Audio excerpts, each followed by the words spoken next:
Terafab project is go. The official post from Intel today. Quote, Intel is proud to join the Terafab project with SpaceX, xAI and Tesla to help refactor silicon fab technology. This, by the way, is a very big statement.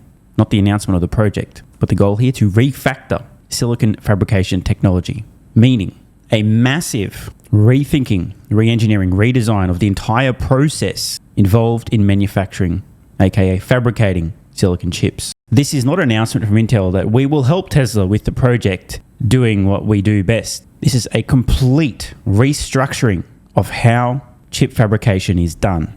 Do not ignore this. The announcement post continues. Our ability to design, fabricate, and package ultra-high performance chips at scale will help accelerate Terafab's aim to produce 1 terawatt per year of compute to power future advances in AI and robotics. It was fun hosting Elon Musk at Intel this past weekend. Elon reposting this, looking forward to working with Intel on the Terafab. A cool little detail a few eagle-eyed X-users have spotted on Musk's jacket here. We actually have a Grok logo on the sleeve and an xAI logo just above the pocket. And Aaron from xAI, not sure if trolling, limited drop coming to the X shop soon. A few users on X also suggesting that Elon is trolling Jensen Huang of NVIDIA. What do you guys think? Who wore it better? And here's a shot from the meeting itself. Some very happy folks at Intel. Monumental in scale and ambition. Remember, they're not just partnering to build chips. This is a complete rethinking, reimagining, redesigning of the entire chip fabrication process. And at truly astronomical scale. Let's see how this announcement was covered in the media. Ed, let me bring you into the conversation. What difference does it make for Intel now? Yeah, to refactor means basically, in layman's terms, to modernize and improve the chip manufacturing process. And so that is Intel's pitch, that they would come in with the knowledge and expertise of having scaled output across various nodes. The difficulty is that right now, there is a lot of unknown about the Terafab project. It's not reflected in Tesla's full-year capital expenditures forecast, for example. And their goal of 1 terawatt of compute capacity is basically many factors greater than all of the current global capacity from TSMC and Samsung for lead-edge nodes, lead-edge manufacturing of AI chips. And so this is a useful point to dwell on for a moment. As I mentioned earlier, the scale is truly monumental. This thing is absolutely fucking colossal in its ambition.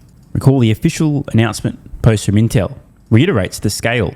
Terafab's aim to produce 1 terawatt per year of compute. This is bonkers. Also, just a side note, I noticed this discussion seems to be focused more on Intel as opposed to the implications of Tesla locking down Intel as a partner for the Terafab project, at least so far.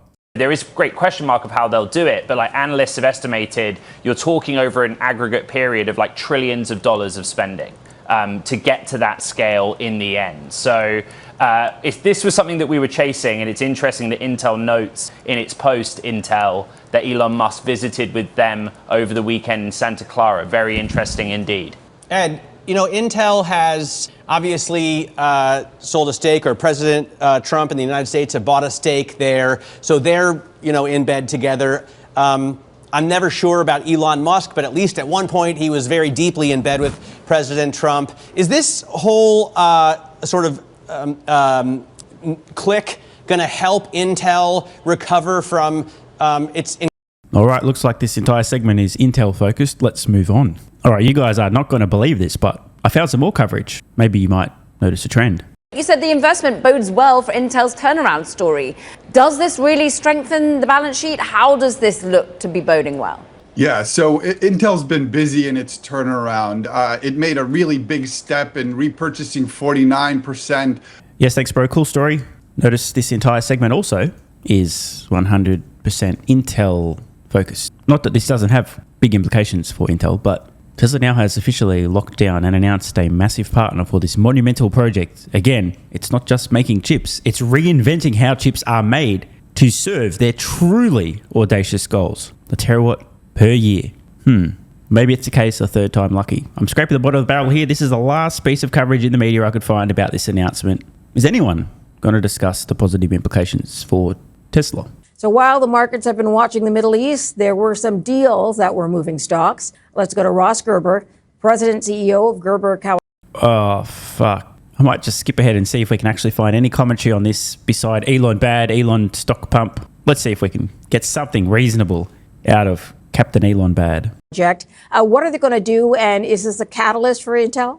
Well, it takes a long time to build a chip factory, and we're just talking about it, and they also have to raise the money for it. So there's a lot of steps between Elon Musk saying something and it actually becoming a real thing. And, like many of these projects, we're just not sure if they'll ever be completed, because I've got about 6 other Elon Musk projects that aren't complete as we speak. So I think it's good news in general, because we do need more chips and more fabrication, and it's certainly good news for Intel that somebody wants to partner with them. But I just don't make anything of announcements. We need real chips and we need real results and things that'll happen the next year or two, and that's not on the agenda. Surely not another Intel only. Oh, it is. That's the whole thing. Wow. I am a little puzzled here. The best we got out of this, in terms of actually talking about the broader implications, other than what does this mean for Intel, was that Erdon Doomberg actually defined what refactoring means, aka completely reimagining how silicon chips are produced. This will have implications not just for Intel, not just for Tesla, SpaceX, and xAI, but the entire chip fabrication industry. You've now got Elon Musk announcing a partnership with Intel announcing the partnership with Elon Musk to help refactor silicon fabrication technology, and Intel's own announcement reiterates the publicly stated goal of the Terafab project, which was to produce a terawatt per year of compute power. The bottom line, the Terafab project is happening. This announcement is big. Intel didn't need to reiterate the 1 terawatt per year. They didn't need to mention this would be refactoring the entire chip fabrication process, but they did. Anyway, moving on. New podcast with Dan Ives, sharing some thoughts first on the SpaceX IPO, then Tesla. Look, SpaceX, you're talking about as disruptive a company as there is in the world.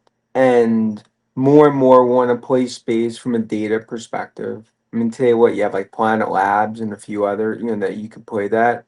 I think what Musk is doing, especially with the xAI merger, and it's a step-by-step process. Of course, it's like, Starlink and, all the launches, but it's really going to be more of a data play, over time. The data center and space concept, I believe, is real. And also, I think it's a stepping stone to when they merge with Tesla. Well, that didn't take long, did it? Dan Ives making the easiest, most obvious and high probability prediction of all time. Completely agree. My real question around a SpaceX, xAI, X, which are all one entity now, and Tesla merger isn't if, just when. If I had to guess, which is all I can do, I won't be surprised to see this have taken place around end of decade, give or take a year or two.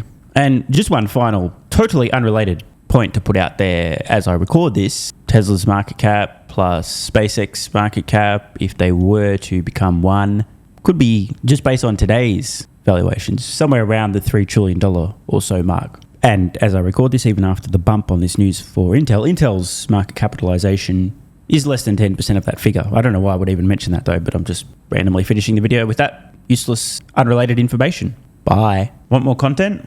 Early access? Bunch of perks? Click the links in the pinned comment. AG1 has been part of my daily health protocol for almost half a decade. It's packed full of vitamins and minerals and helps me fill in nutritional gaps while supporting energy, digestion, and immune function. It also has prebiotics and probiotics to promote gut health. I take my health very seriously, and so should you.